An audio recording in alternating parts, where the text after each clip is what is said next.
I don't really understand their decision-making process. They are backed into a corner with Aaron Rodgers. He's a free agent. He came to visit last Friday. We had a really productive day. I think Aaron is secretly still holding out for Minnesota. NFL free agency began almost a month ago on March 10th, and most teams already have their answer at the quarterback position. The Seattle Seahawks signed Sam Darnold. The Las Vegas Raiders traded for Geno Smith. The New York Giants signed Russell Wilson, and the New York Jets signed Justin Fields, who, by the way, owner Woody Johnson said that he's going to be a total winner for them, and he's been impressed with them since his college days. It was either he or Trevor Lawrence, and I think he is going to be really good. Which poses the question, if you like Justin Fields so much, why did you select Zach Wilson with the number 2 overall pick? Now, if you paid attention, 2 of the quarterbacks that I mentioned in the opening of this video actually played for the Pittsburgh Steelers last year, but the Pittsburgh Steelers were waiting on one individual and one individual only to make his decision, and that's Aaron Rodgers. What was once assumed to be a decision that Rodgers would make within the first week or so of free agency dragged on all the way to the beginning of April, and this could go as far as the NFL draft. And sports talking heads and fans alike are really confused. They're confused as to why the Pittsburgh Steelers would back themselves into a corner like this. I don't really understand their decision-making process. They are backed into a corner with Aaron Rodgers.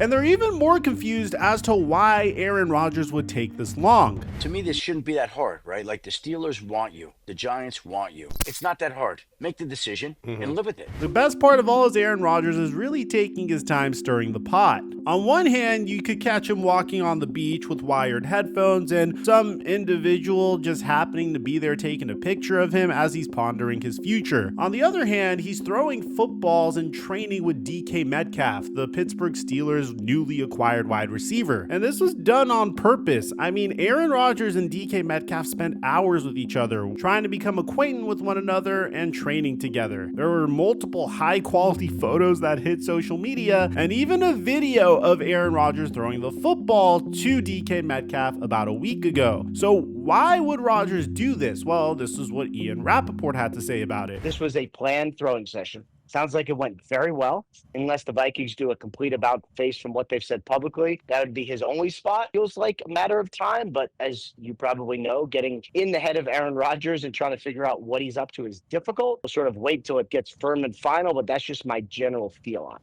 And this is where things get really interesting, because fans are wondering, what is taking Aaron Rodgers so long? And why hasn't he just come out and said point blank that he wants to play for the Pittsburgh Steelers? Well, there are multiple theories, and here's my prevailing theory, and we're going to cite multiple sources as to those theories. So in the very beginning, I thought Rodgers' top option was going to be the Pittsburgh Steelers, primarily because when you entered free agency, there weren't that many good options available for Rodgers. He pretty much had the Minnesota Vikings, and he was just crossing his fingers and hoping that Matthew Stafford would leave the Los Angeles Rams, which would open up a spot in sunny California for Rodgers to play his twilight years. But that didn't end up happening. Stafford decided to re-sign, and since Rodgers took so long, the New York Giants just opted to sign Russell Wilson. It gets even more confusing because there may be a little bit of denial going on here, and I think behind the scenes, Aaron Rodgers is hoping one team changes his mind. Originally, Aaron Rodgers reached out to the Minnesota Vikings, hoping that the Vikings would just want JJ McCarthy to sit down for an additional season and bring on Aaron Rodgers for this upcoming season, which doesn't really make a lot of sense if you think about it, because if the Vikings truly wanted to do that, they would have just franchise tagged Sam Darnold. On top of that, the Minnesota Vikings have rejected multiple trade calls on JJ McCarthy, saying that they're moving forward with him as their QB. The team plans to add a veteran, but they're not pursuing Aaron Rodgers at this time. JJ McCarthy enters this season as QB1, according to Tom Pelissero. So you would think this ends all of the Aaron Rodgers discourse. I mean, Ian Rappaport even quote tweeted this a few weeks ago, saying that the Vikings being out on Aaron Rodgers should help bring clarity. But like all things Aaron Rodgers, that wouldn't end things. Bear in mind, it wasn't just Ian Rappaport that said this. Adam Schefter agreed that Minnesota's out on Aaron Rodgers.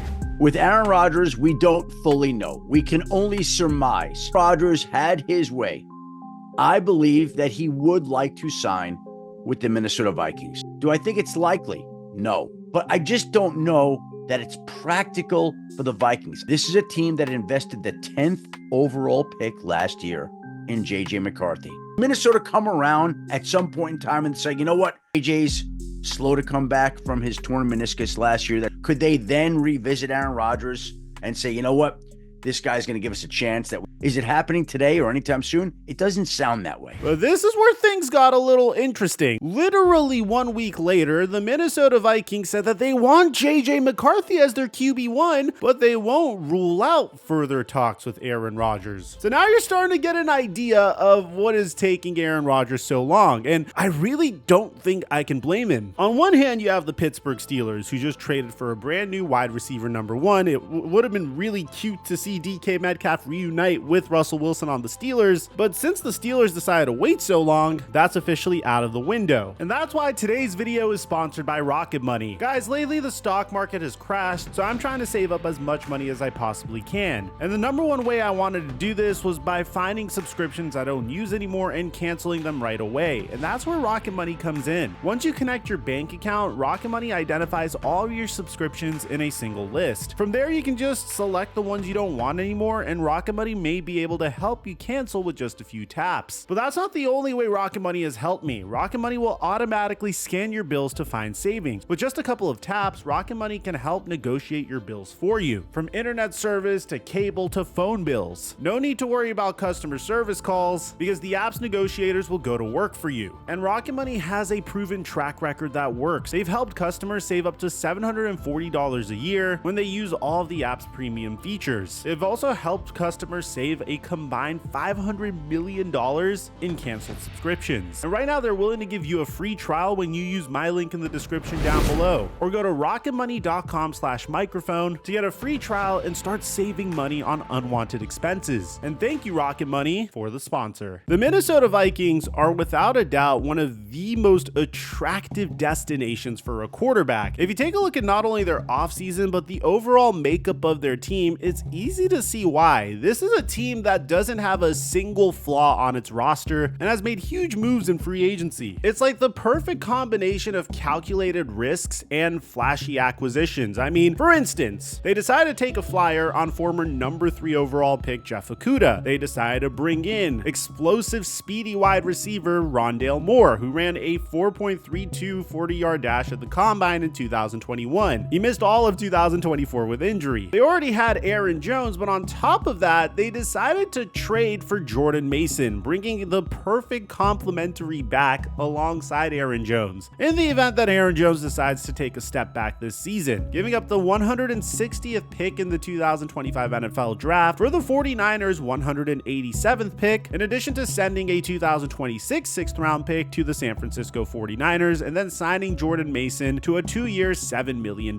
contract. This underratedly gives the Minnesota Vikings one of the most exciting backfields in the entire NFL. They were also able to convince Harrison Smith not to retire and return for a 14th season. They were able to bring back Byron Murphy, who made his first Pro Bowl last season. They were able to sign ex-Pro Bowl center Ryan Kelly. They poached Isaiah Rodgers from the Super Bowl winning Philadelphia Eagles. And probably the two most exciting acquisitions have to do with the trenches. Signing Javon Hargrave once he was released from the San Francisco 49ers to a 2-year, $30 million contract, and also signing Jonathan Allen to a 3-year, $60 million deal. And that's before we bring up the Minnesota Vikings' existing offense of TJ Hawkinson, Justin Jefferson, Jordan Addison, and you can understand what's taking Aaron Rodgers so long. He really wants to play for the Minnesota Vikings. And although the Minnesota Vikings originally wanted J.J. McCarthy as their QB1, they're not willing to commit to him, and that's where things get really weird. I mean, this is what their general manager, Kwesi Adofo-Mensah, had to say. For me to sit here and say that anything's 100% forever, that's just not the job. We're responding to scenarios and different information as it comes. So obviously things can change, but right now we're really happy with our quarterback room, and we're going to look to upgrade it in different ways. But this is the strangest way to commit to McCarthy. I mean, he said at every checkpoint, whether it been the draft process or practice until the the injury, and really the offseason now, he's met the bar. He's exceeded our expectations at every point, so I don't have the ability to tell you what the future is, but I can tell you what I expect to be the outcome this offseason from the competition. But it's also our job to set up a quarterback room that's going to have to provide insurance in case somebody needs to come in for a couple of games. And that's our job as a personnel department, to look at all the options out there and make sure we're setting ourselves up the best way we can. And that's why Aaron Rodgers and Kevin O'Connell had a lot of conversations. O'Connell hasn't commented on the situation, but Mensa has said that O'Connell looped us in on their discussions to prompt an organizational dialogue. It's a new thing to talk about a player at that caliber, and I'm always somebody who wants to learn and grow myself, so just being involved in that dialogue is really special. So pretty much he just said a whole bunch of nothing, not really committing to JJ McCarthy, saying that they were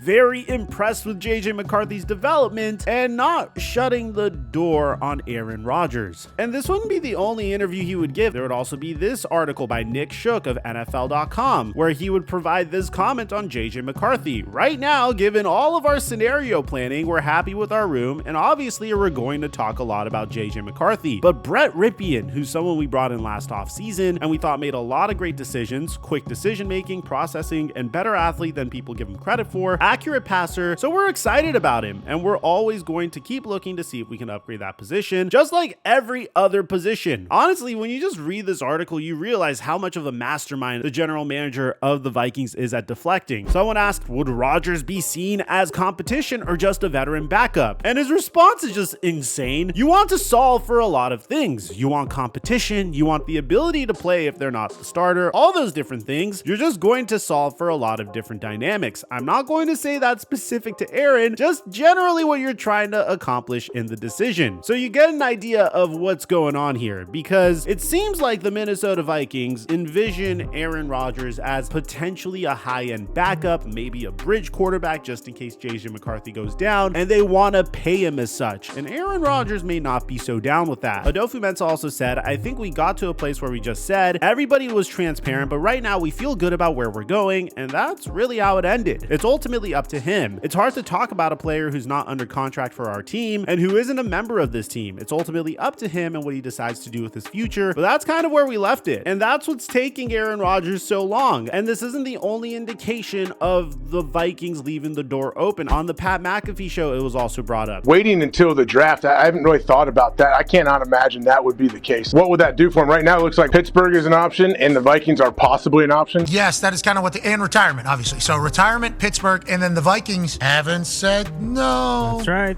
That is yeah, they didn't close the door completely. That's the thing. And even yesterday, Ian Rappaport brought up how still are considering Aaron Rodgers. I don't think the Vikings were a pipe dream for Aaron Rodgers. I think it was at one point real enough to where I know he considered it, and I know the Vikings considered it. Reality is, you're any team that needs a quarterback, and you have a 4-time MVP, future Hall of Famer, saying like, hey, you're someone I'd like to play for, you have to consider it. It is your job to consider it. And if you needed any further evidence of what's truly going on behind the scenes, Ben Roethlisberger gives us a huge dose of reality. I think Aaron is secretly still holding out for Minnesota, which is why he hasn't signed with the Steelers. Why else would you not? Why else would you go throw with DK and be working out and put it out, blast to everybody that I'm throwing to these guys, but you won't sign? I just think he thinks that Minnesota is a more complete, closer team to win a Super Bowl. And to make things even crazier, Ian Rappaport comes out and confirms this, saying Big Ben isn't wrong. Aaron Rodgers was interested in the Vikings, but even Rodgers knows now that wait would be futile. It's really funny. It's like the Pittsburgh Steelers are willing to commit to Rodgers, but Rodgers is chasing the Minnesota Vikings and is keeping the Pittsburgh Steelers as his like backup. And this isn't to say that Rodgers didn't do his research on the Pittsburgh Steelers. Aaron Rodgers spent about 6 hours at the Steelers training facility on March 21st, 2025, and it was said to be a positive visit, and the two sides will stay in touch. Everybody knows that if you truly want to sign a player and keep him on your roster, you need to sign him the moment he makes his visit. And it just resulted in so much awkwardness. I mean, look at what Mike Tomlin has to say about the situation. He's a free agent. He came to visit last Friday. We had a really productive day. He's been in this thing a long time. I've been in this thing a long time, but it's no substitute for intimacy and spending time together and getting to know one another in a non-competitive environment. And so that was really good. But I don't have any new updates in terms of where the process is. We'll see where it leads us. Mike Tomlin was asked if there's a deadline for the Aaron Rodgers signing, and this is where it gets really sad. Tomlin says that there's no deadline. I don't know that we've approached it from a deadline perspective. Certainly, as I mentioned, you'd like to have settled circumstances, but deadlines don't often bring that to a head. Then you have Art Rooney, the owner of the Pittsburgh Steelers, saying that he keeps hearing that Aaron Rodgers is headed in our direction, but you're also getting very strange quotes from Mike Tomlin saying that he's comfortable moving forward with Mason Rudolph next season as the starting QB. That's why we brought him back. I'm comfortable with that, and we've been there before. He's very capable. And this isn't anything new. I mean, Mike Tomlin has historically spoke very highly of Mason Rudolph. I just think anytime you experience something with somebody, there's growth and acknowledged in that regard. And certainly the way he smiled in the face of adversity and delivered for us was significant, but not that I was shocked by it or didn't think it was within, his framework of capabilities. We're excited about having him back, not only in terms of his talents, but the guy that he is. So pretty much what's going on is Aaron Rodgers is hoping that the Minnesota Vikings come up to him and say, hey, you know what? We're down to sit JJ McCarthy for one more season, and you could be the starting QB for this season. You could pretty much have your last dance with this incredible supporting cast and potentially lead us to a Super Bowl. But the odds of that happening aren't really high, primarily because Minnesota wants to move forward with the quarterback that they selected 10th overall in last year's NFL draft, which makes a lot of sense because JJ McCarthy is on a rookie scale contract, and he's the main reason why the Vikings were able to go on this crazy spending spree. If JJ McCarthy fulfills his potential and plays like an above average quarterback, then there's no question about it that the Minnesota Vikings are a huge Super Bowl contender this year, especially given how well they performed last year with Sam Darnold under center. Just imagine how much better they'll be this year after they beefed up their defense and they made the acquisitions that they did. But at the end of the day, my personal prediction is you're going to see either Aaron Rodgers retire or end up on the Pittsburgh Steelers. I personally hope he joins the Minnesota Vikings because he'll face off against the Green Bay Packers this year, but if he joins the Pittsburgh Steelers, it might be even more interesting. The Steelers would face off against the Green Bay Packers, the Minnesota Vikings, who could have signed Aaron Rodgers, and the New York Jets, which is the team that let Aaron Rodgers go. Let me know in the comment section down below, what do you guys think about all this? Aside from that, I don't know if you've heard, but the Dallas Cowboys might have just traded for Dak Prescott's replacement. We have a separate video on that, and I'm going to leave it in the end screen and meet you guys there. I'm your boy Mike, and I'm dropping our mic until our next upload.